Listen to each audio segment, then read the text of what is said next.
if someone come to me with information that someone said in a room that you were in, that means that they were number one, they were comfortable enough to say this about me in your presence. So if you're supposed to be my dog and someone was comfortable enough to talk trash about me, then that tells me that you ain't been doing your job as my dog behind my back, because they was comfortable enough to do that. Now, if they didn't know you was my dog and they was talking like that and you didn't check them, then that's also bad. If you're going to a third party and telling them what issues that people have with me and you're trying to help, why the hell you didn't come to me and tell me that? You don't go to a third party so they can say it on national TV and make a whole scene about it. If you was really trying to help anonymous source, you would have called Jaylen Brown and was like, hey, I just seen this on Stephen A. Smith that was talking about you and why you're not getting awards. I just want to give you this information. Boom. That's how you do that if you're trying to help somebody. I got one last topic for y'all, though.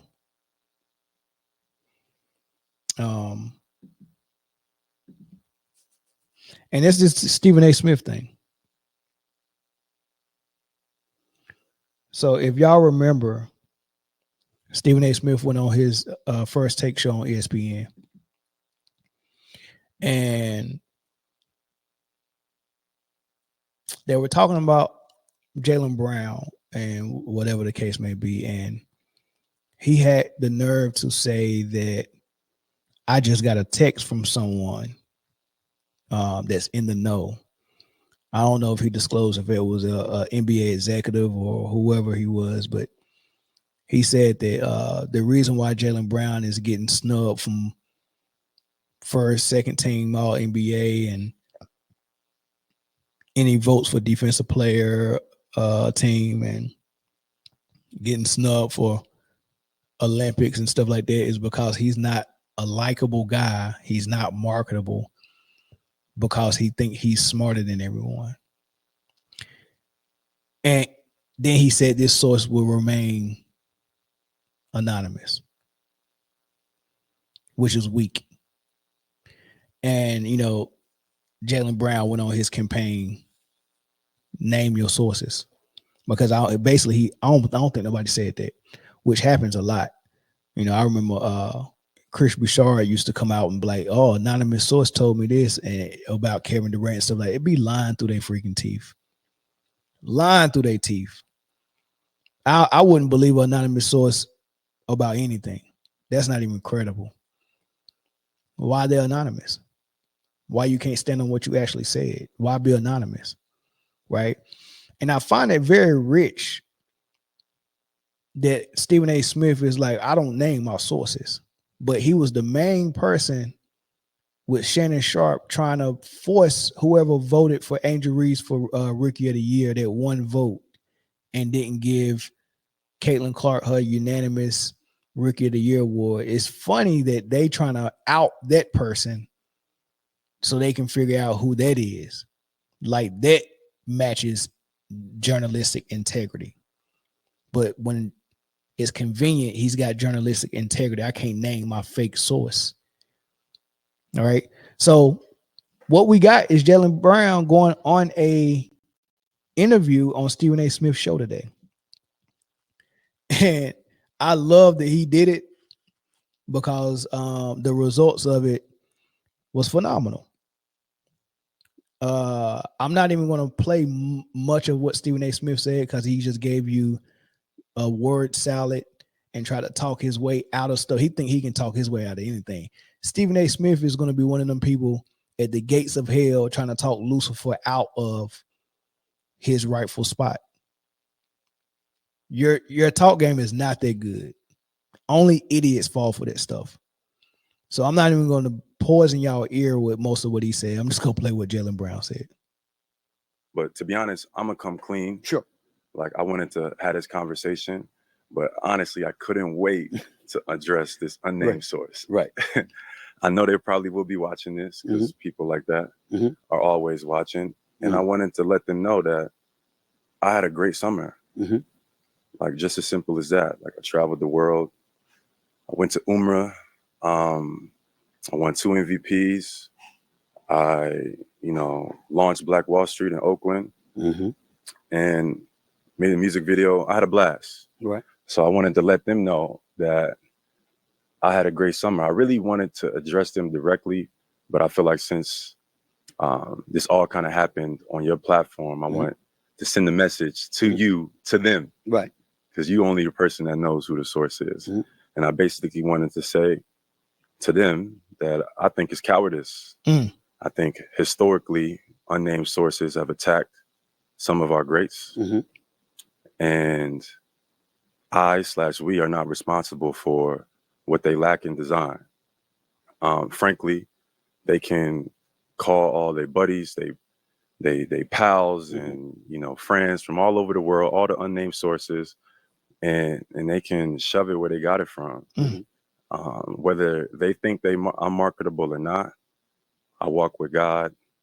I'm gonna be me and stand with my community in this life and the next, and that's my journalistic integrity. He said, that's my journalistic integrity. Because early on, he told Stephen A. Smith, I know you're not going to name your source. You're not going to tell me who said that. Right? Basically, what he's saying is, I know it's not a real source. I'm going to play this game with you. I know you don't have a source. I know you don't. But I'm going to speak to that source pretending that it's real, but I'm really speaking to you. Right? I don't know if Stephen A. Smith picked up on that. I'm really speaking to you, Stephen A. Smith, because I know you the one who said it. I know no one said that. Right. So I'm gonna put a little bit of pressure on you to see if you go actually give me your source. But I know you can't give me no source because it ain't nobody. This is just you saying that. I mean, they just text me this while we was talking about this live on air, and this is what he said. Who impromptu just read a text on live television in front of millions of people? Like, you ain't even had an opportunity and time to like think and process that. Should I read this publicly? Should I put this out there?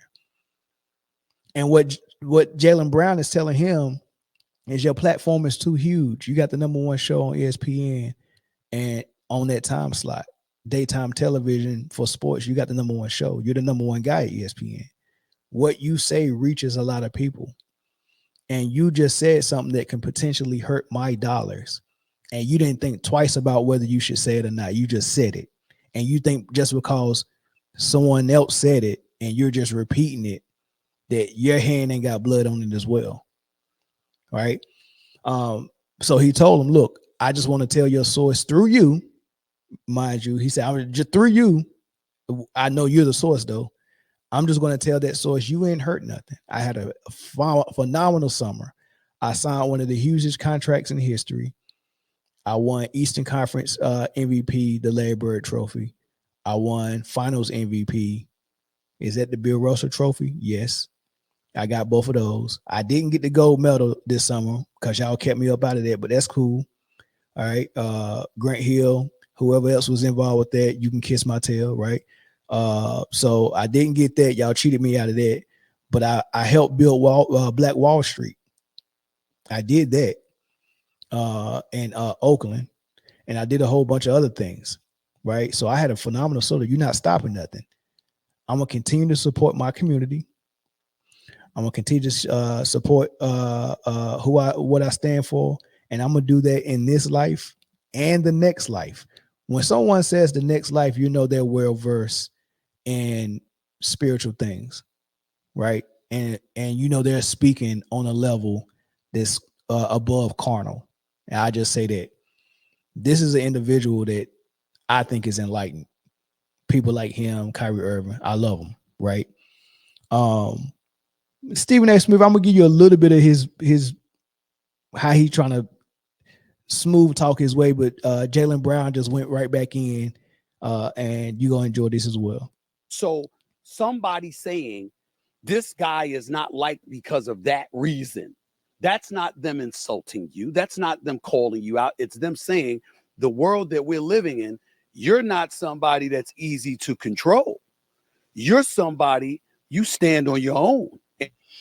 Wait. he's trying to tell him, look, man, they didn't try to offend you. They're saying that the reason why you're not getting X, Y, and Z is because you're not easy to control, and they don't like that. If that's true, and you know that's some foul BS, why would you call or text Stephen A. Smith and say, hey, this is like, imagine this.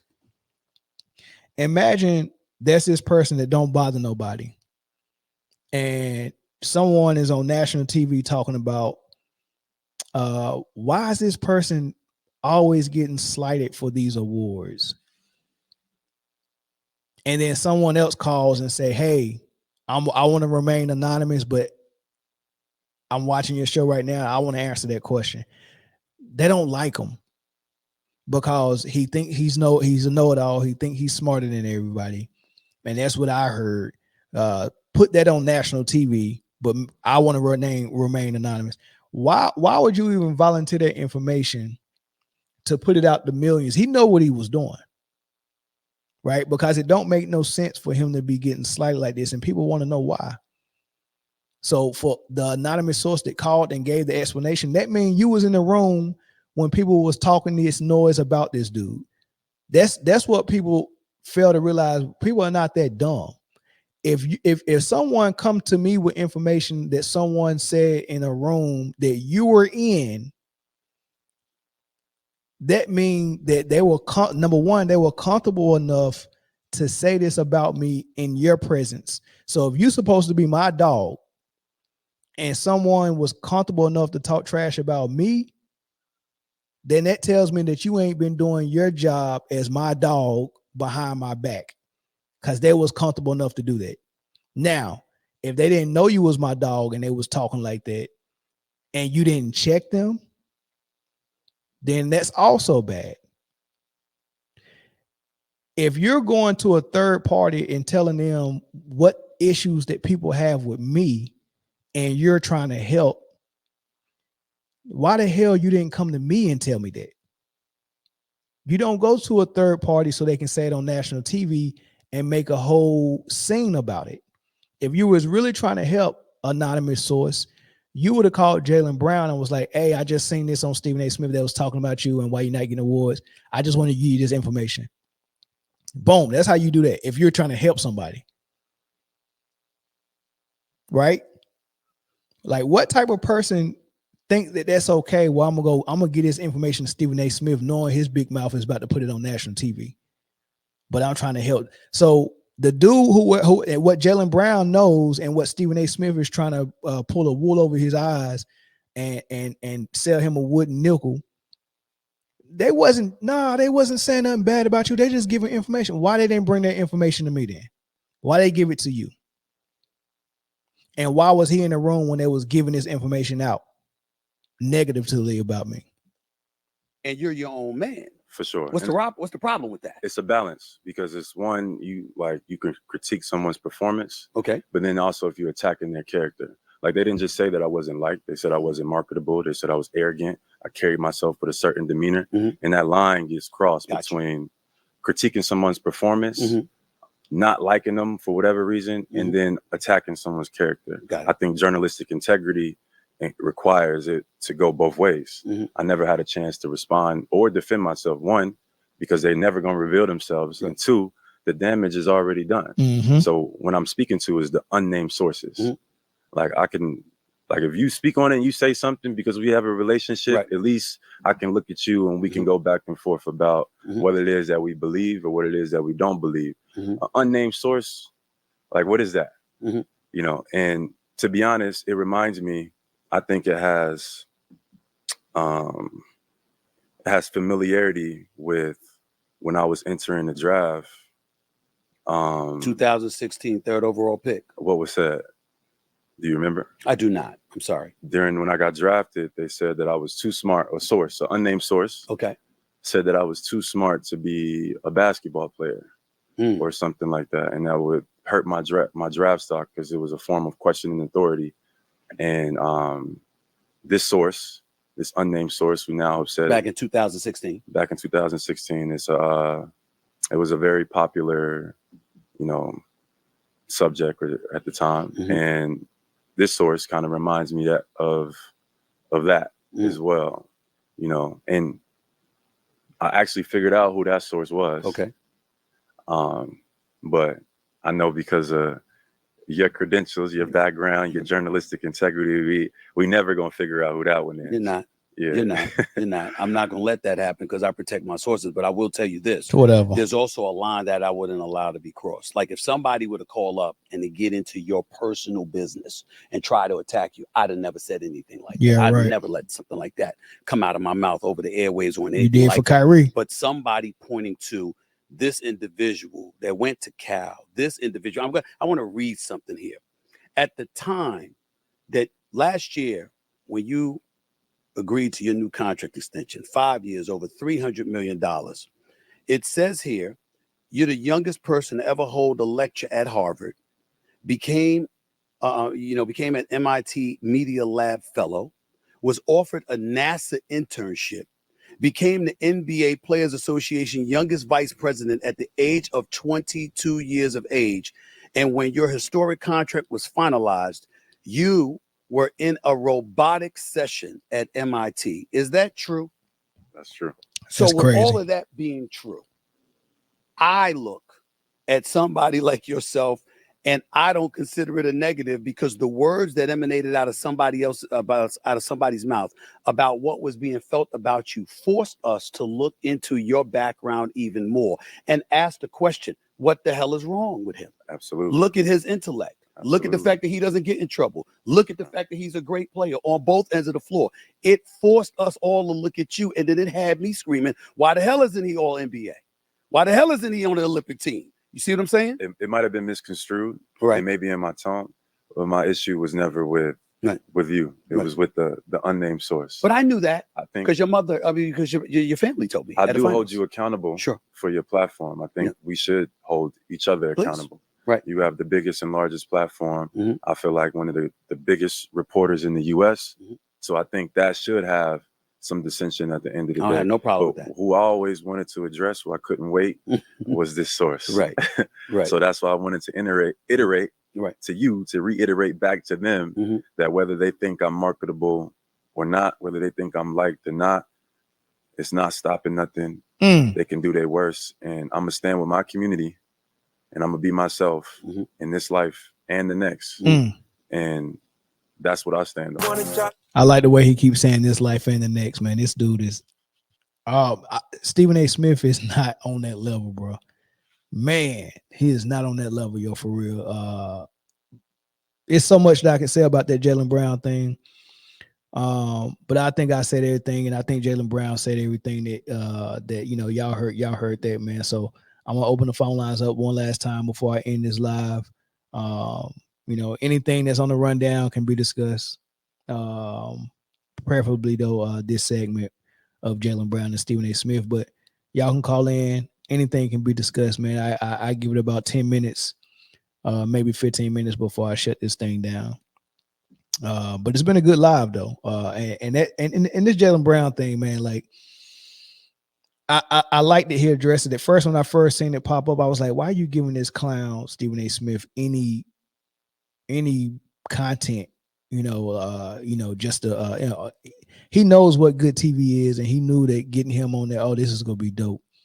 But after I listened to it, I was like, I like it, man. He came on there purposely to tell that anonymous source you're a coward, right? And by telling that anonymous source he's a coward, he's also telling Stephen A. Smith you're a coward for protecting him.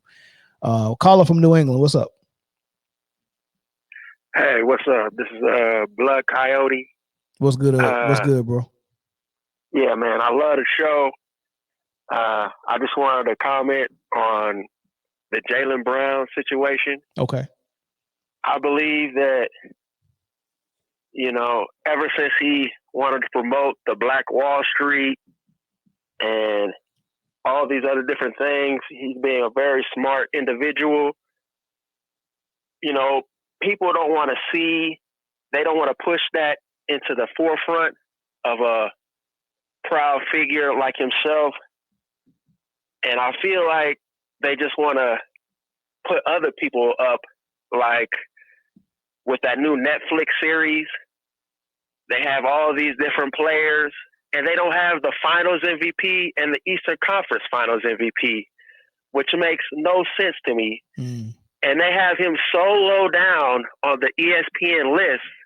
They have him below Tatum. He won the Finals, MVP.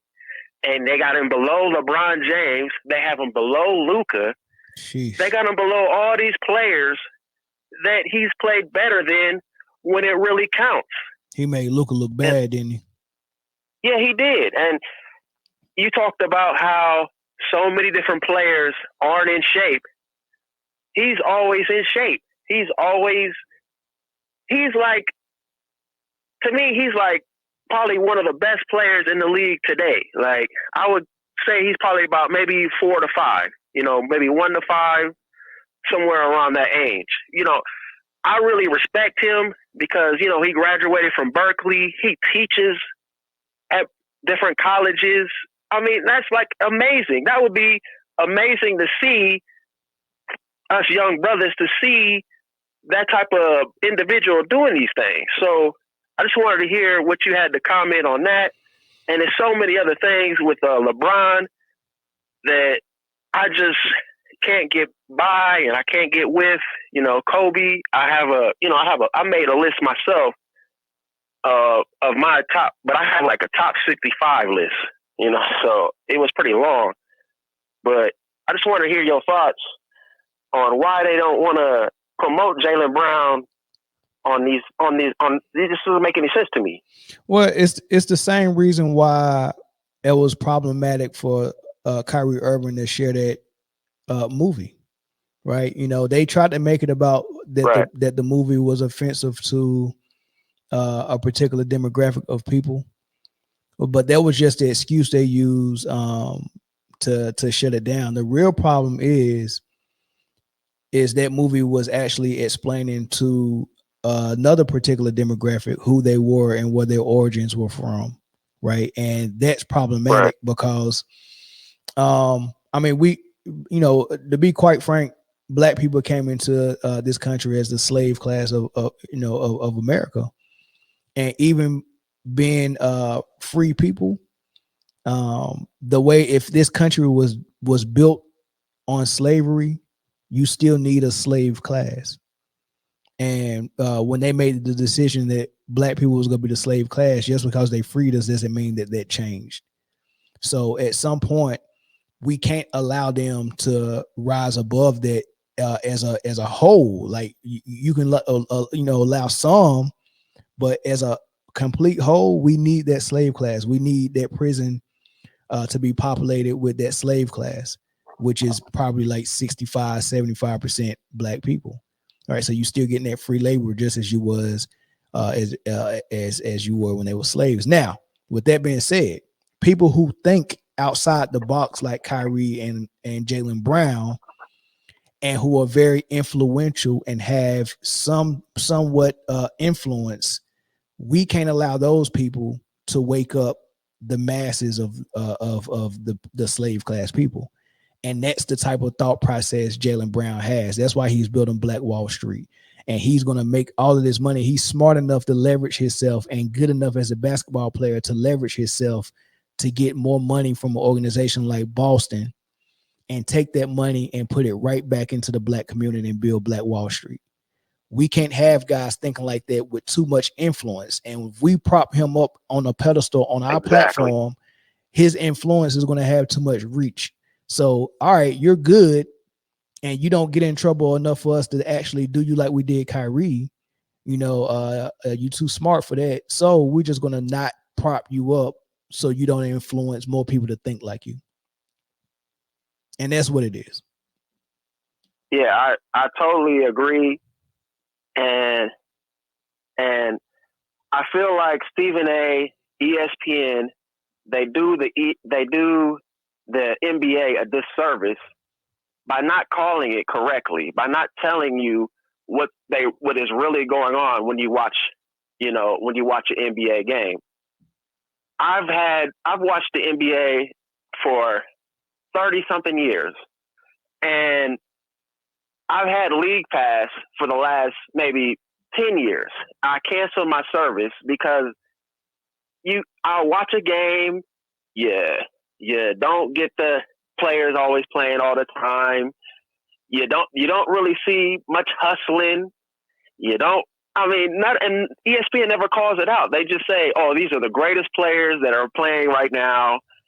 And you said it right. Like, the 90s was the peak, 2000s.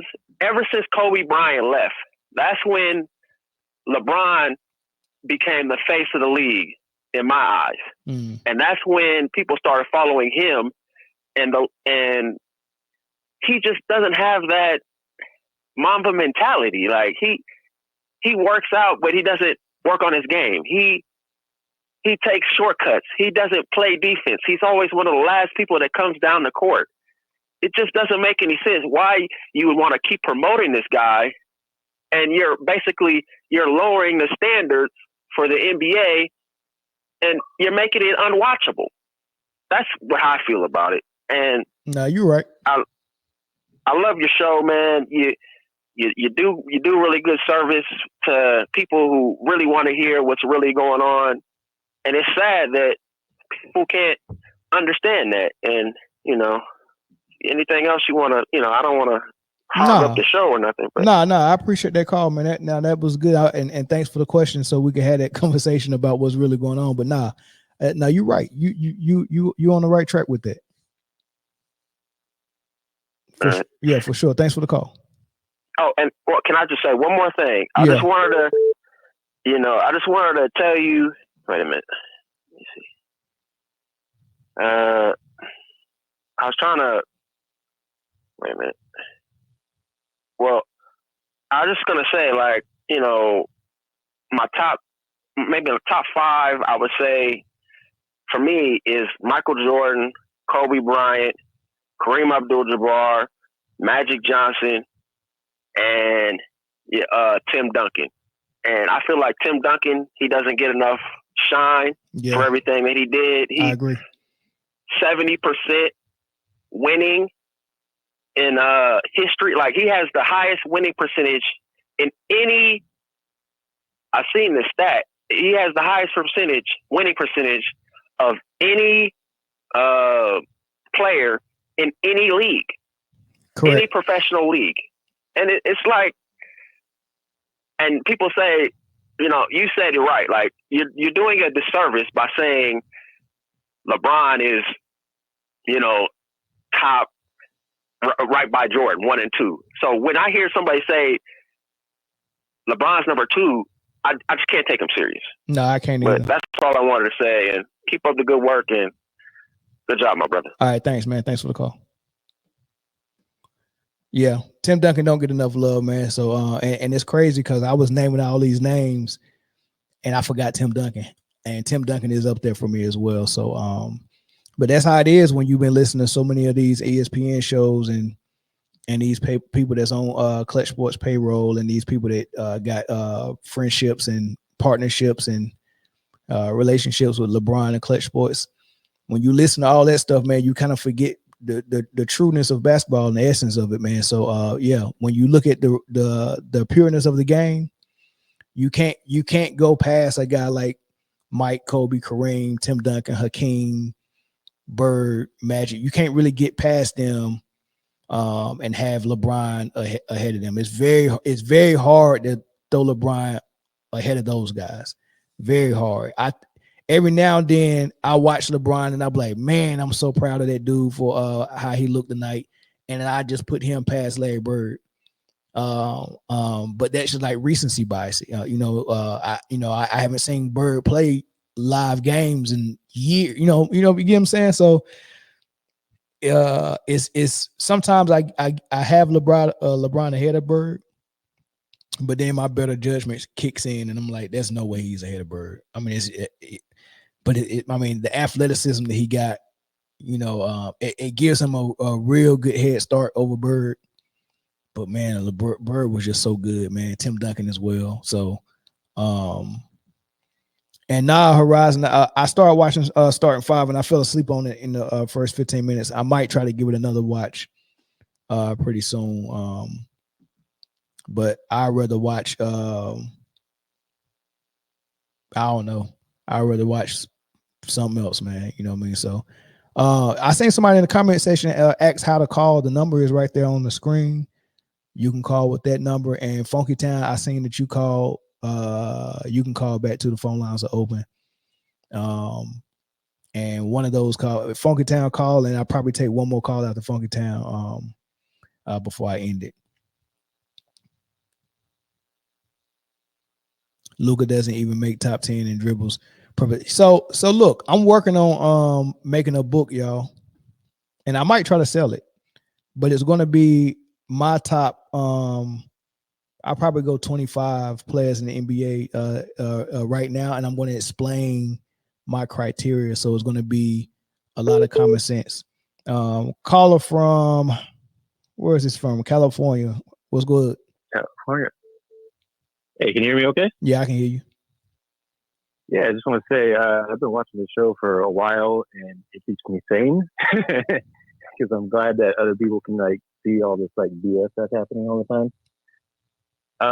I just had one point that I always want to make, and I never actually hear anybody say it. You know, you always hear this narrative about, you know, players making other players better on their team. And I'm a Kobe fan, and what I always used to say is Kobe always used to make the competition better. Mm. And I think that's something that like is what makes a great player to me, is just like when the person going against you wants to improve because you're just that good and they want to kind of improve every year. That's what I'm not seeing anymore. Mm-hmm. And, you know, I didn't see a lot of Jordan, but I it's the same thing. It's just like, it elevates the league. It just elevates everybody, makes basketball more exciting. And I'm seeing kind of the opposite. It's like, no, you're like right. LeBron is making everybody lower. Correct. What was the last All-Star game that you seen that was worth watching? That I thought was worth watching. Yeah, it was probably. It was the game. It was the game that Kobe was in. Is a Kobe one? Like, I think the Kobe Jordan one I thought was great because the Kobe Jordan one and the one when Kobe was playing again when he was supposed to go one-on-one with LeBron and he backed out. Like Kobe made those All-Star games competitive. He like Dominique Wilkins said, he was the last of their kind from the 90s. After him, it was everybody after LeBron's likeness, man. I mean, it was very few people that had the type of mentality that Jordan or Kobe or Iverson or even Marbury, those guys had. It don't exist no more. Not in the greats. Yeah, so you're right. Well, everything is degrading. All of those people. Yeah, everything is degrading. Iverson wanted to play better. You know, you had correct. You know, T-Mac. All these people stepped up their game because they wanted to compete against. Correct. Kobe Bryant. Correct. And you're right about this league degrading. Everything died in this era of basketball. The All-Star game died. The post play died. The mid-range game died. Defense died. The Olympics died. Everyone, the world, everybody think the world caught up with the USA. That died. The integrity of the game died. Right. And true basketball died. Though all of those things are done. So you're right. The league is dying. Yeah, and I was listening to you, and it was like, yeah, I'm afraid it's not going to come back because this is making money. Correct. And it lets the superstars are just, you know, it's just a business. You know, the less they play, the less they get hurt, the more they can show their face. Yeah. And they get to sell them better. Like, you know, it's like, I don't know. No, that's all facts, man. Yeah, and I appreciate the call, man. Make sure you call back next show too. Yeah. All right, bro. Okay. Yep. Funky Town. Come on, man. Let's go so we can shut this thing down. My dog, man. What's up, man? Hey, brother, man. How you doing? You got me up here so late, I'm sneezing. That's why I couldn't call the last time. Yeah. What's poppin'? How you doing, man? I'm good. Hey, You apparently, good Lord, you burn the midnight oil. I took a nap yesterday, so I ain't Oh, tired. you got your energy up, huh? Yeah. I hear you. Cause I got an alert. Now I woke up. I was like, well, hold on, I missed a whole hour. Look, I was gonna go on my normal time tomorrow, but I was afraid something was gonna come up and I was gonna miss. I said, let me go ahead and get this out now, man. I hear you.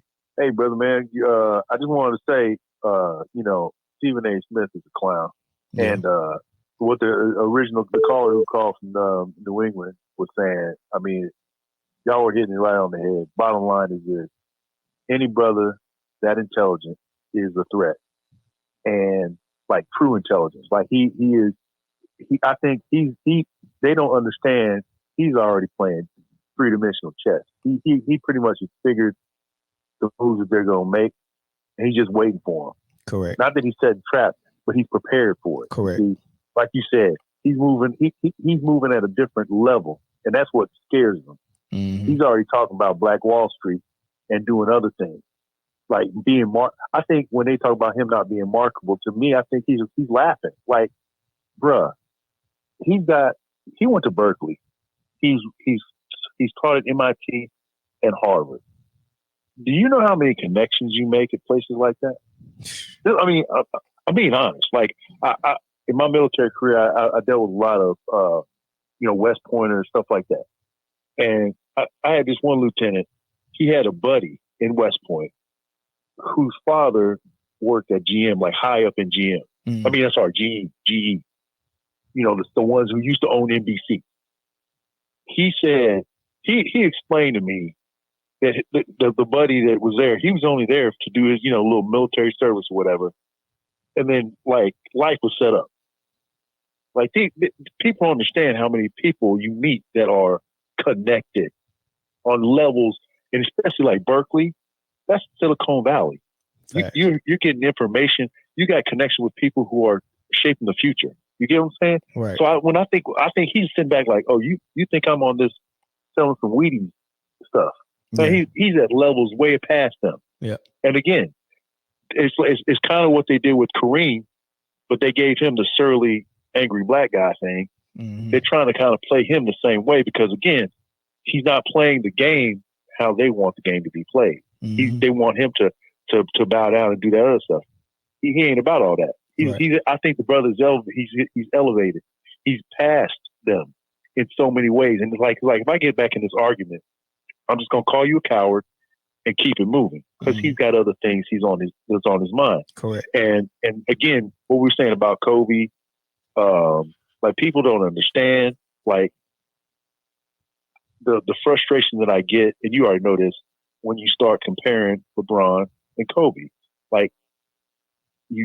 Either you weren't there and you didn't see it, or you're just for some reason you're clinging on to this Teflon thing you got over here and making it seem like we're looking at good basketball right now. Right. Because as you stated earlier, this is horrible to watch. I don't know what I'm trying to understand what people are thinking is entertaining. To me, the WNBA is a far better product to watch. I agree. Far better. Like it's not even to me. It's not, right now. It's not even close. Nah, you're right. Tournament they try to do. You see these finals? You see these overtime games? Yes. And the thing was, they were forcing the other players. Like sometimes you're human. You're gonna make a mistake, but you could watch that they were having to react because the defense was good. Right. Like look and check this out. Check this out, Jeffrey. Yeah. Nowadays, I watch NBA for two reasons. For one, I have a sports podcast and I kind of gotta watch NBA, right? Right. But the other reasons why I watch it is because I like to see players defeat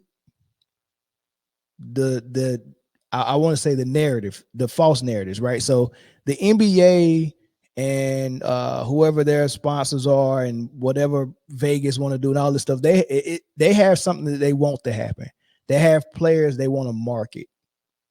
And what I like to see happen is what we've seen this year from Boston, where the players that they don't want to market, like Brown and Tatum, were just too good, and the players that they want to market, like Luka, couldn't beat them. And that's the problem, right? I like to see players and teams actually beat the narrative. Right? Exactly. Go against the narrative. Like, okay, this is how you want to play. Not a problem. We're gonna beat you despite it. Correct. We're gonna overcome, which is something that's a characteristic of our people, if I might say, or at least it used to be. The thing is, when it comes to, I think they don't understand. Like, I think Jaylen Brown's like, you know what? Yeah. You know, like Joker said, wait till they get a load of me. Mm-hmm. I think he's like, you know what? I'm getting ready to cook. I'm going to be in here like Wolfgang Puck, serving up Michelin stars all over the NBA this season. Because the problem is, eventually people are going to catch on that all this other stuff is fugazi. Like when you know what you see is real, and what, like you said, the Boston Celtics, where I call them like lunch pail, like they were working, like they put in the work, and they were out there showing their work pretty much all season long. They played, I mean, if you want to call good basketball, they played good basketball. As much as I don't like as many threes as Tatum takes or whatever, but Brown will take it to your head. He'll put it on top of your head in a heartbeat. Yeah, it has the ability to do it. You get what I'm saying? Yeah. And again, he's got the brains to do it, and he knows how to go. He's been. I think the switch with him is he started to see where he was the guy that could keep the rhythm. He knew, like he was making instinctive decisions. I got to take over now. Like, okay, this getting a little out of hand.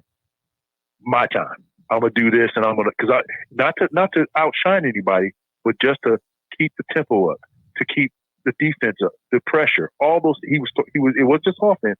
It was defense too. He would put that intensity at the right times. And again, I think they're in trouble because you heard. That's another thing. Did you hear what LaDraymond Green said? No. About how they asked him what's going to happen when you see Clay, when you play against Clay. Oh, he said I'm gonna run through his chest. Everybody trying to be Kobe. So now you're trying to be exactly. So now you're trying to be Kobe. Okay, phony mother. Never mind. Don't be cursed on there. Might be some kids up at 3:00 in the morning. But yeah, brother, you're having a great show. Yeah, you put in some yeoman hours today. I'm shocked. Goodness, but yeah, for sure. No, but I mean, no. I mean, just look at this lineup. This lineup was awesome. This lineup was going to be 3 or 4 hours. Yeah, for sure. Just looking at it. Yeah. You know what I mean? Yeah. All right, brother. Have a good one now. All right, thanks for the call. There you got it. All right, that's it, y'all. That was last call for alcohol. I appreciate everybody that was in the chat. People who kept it clean. People that contributed to the live. People that called in. And all of that good stuff. I definitely catch y'all again. I might come back tomorrow, which is today, really later today or Wednesday. All right, but if I don't come back Tuesday or Wednesday, then y'all definitely going to see us on Full Panel Friday. And that's I don't think we missed a Friday in all year, really. So y'all definitely see us Friday, man. So thank y'all for tuning in. Make sure y'all hit that like button.